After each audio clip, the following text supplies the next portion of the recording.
Hey, I'm NichBoy and welcome to Dota. Sorry, can I do one more? Hey, I'm Dota and welcome to Dota. Today, Dota. Any good? So today, Valve released Dota 2 Reborn Beta with all of the new shiny features that are included. So we thought we'd jump in and take a look.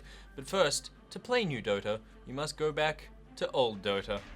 Old, ugly Dota. And when you boot up old Dota, there's a nice big Dota 2 Reborn Beta button right here on the screen. So when you click this button, it's going to prompt you to install the Dota 2 Reborn Beta file. And it's a big file, it's like 7 gig, but that's because it's better. Bigger is better, because mainly it includes the Source 2 engine in all of its, really whatever it does goodness. We've already installed it, so we're just gonna restart the client. And do I wish to quit Dota 2? Yeah, I do, because you're so ugly. So the first thing, obviously, when you boot the game up is just how beautiful it all looks. Look at all the shiny. Look at that all.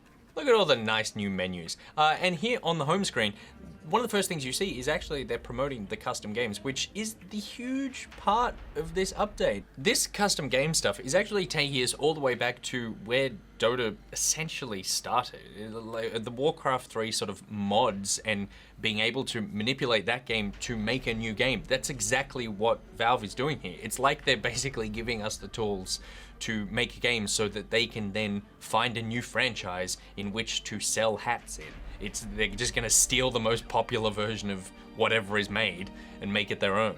Here you've got a list of the most popular ones. The first one is Overthrow, which is a map designed and released by Valve, but you've already got people making things.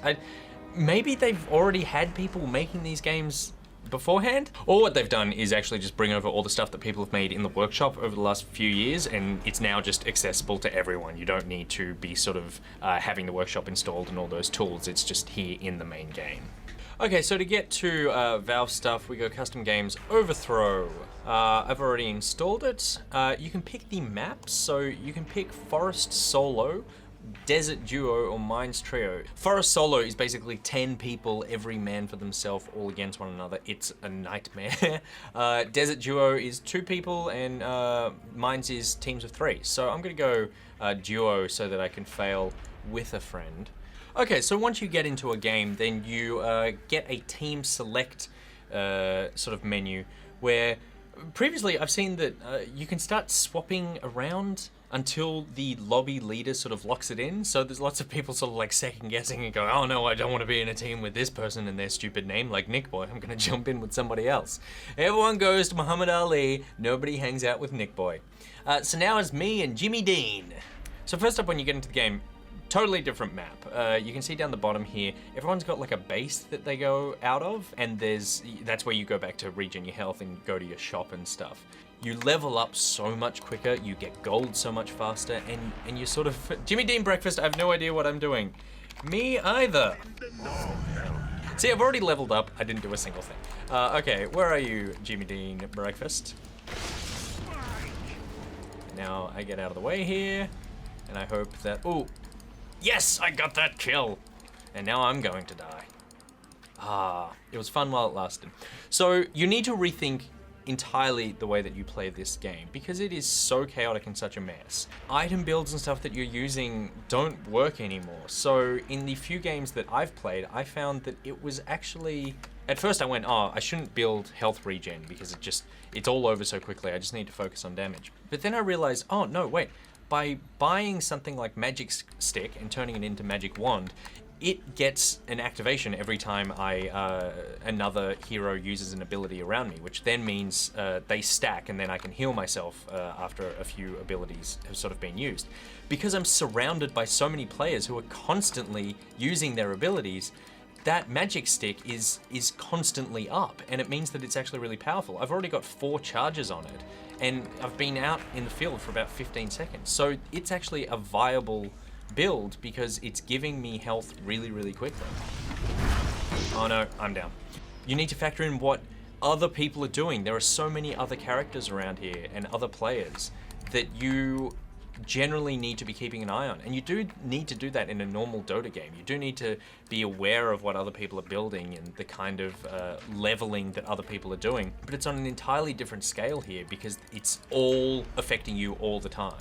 In a normal game of Dota, I can actually spend a while not being too worried about, you know, the Undying who has put points into sort of his gravestone zombie thing early on because I'm not in a lane with him. Whereas here, I'm factoring in everybody's decisions all the time. So it's quite overwhelming at first, as if Dota wasn't already hard enough. So something else that totally adds to the pressure is that there's a countdown up here. So I've got 10 minutes and 56 seconds to hit 25 kills as part of my team. Normal Dota has a count up. So you are racing against the clock here. So there's no sort of like 45, 50-minute matches here. It's going to be a 10, 12, 15-minute match, whatever is set. So you can get bite-sized Dota experiences, which is something, you know, that Heroes of the Storm was sort of going for. Do I have enough here? Oh, can I steal that kill? He stole mine. So you can get sort of quicker Dota experiences, but they are so chaotic. Items drop randomly on the map. So here you can see this sort of treasure chest thing. Items will appear on here that you can pick up for free. So I saw before that someone picked up a blink dagger, which means they now have that, and they didn't even need to spend gold on it. So there's so much to sort of keep in your mind. Come on, get him, get him, get him, get him. Get him. Terrible, terrible, terrible. Like I said before, there is a sort of balancing issue here where I've played games with people who have just stomped like 19 kills straight up, and I go, oh, you're much better at the game than I am, and I probably shouldn't be in a game with you. Come on, Husker! We get that? No, we didn't get that. There is so much kill stealing here. So something else I realized before, the reason I picked Lion, once I can actually put a point into his ulti, is that his ultimate ability is super powerful because it's basically just like a giant damage. It's called Finger of Death, and he tries to rip people out from the inside. So it's good for kill stealing. So if you're running along, you see someone over there having a fight, and they're down to like 1/3 health, I can actually just kill them like that and get an easy steal. Jimmy Dean Breakfast will be very unhappy with me because I'm spending most of the time not looking at the screen. Oh, he got it just in time. But can I get Walrus? Let me get someone! Ah, dead. Dead straight away. Okay, so they only... Green's done. Green destroyed. Look at that. 1 kill, 8 deaths, 9 assists. Okay, so that was a game of Overthrow. It's really fun, it's really different, but it's still familiar enough that I kind of know what's going on. I look forward to actually learning how to play it properly. All of this is fantastic. I love the interface, I love the custom game stuff. It still has bugs in it right now. Admittedly, it came out maybe 7 hours ago, but they are ironing all that stuff out. It's such a smart idea that they're launching this alongside the old client, so you don't need to be stuck with a buggy build. You can go back to the old, admittedly now incredibly ugly, old Dota for stability. But that's it for today's episode of Pocket, because I need to figure out how the hell to play Dota again. All right, NichBoy out. Okay, hurt me again.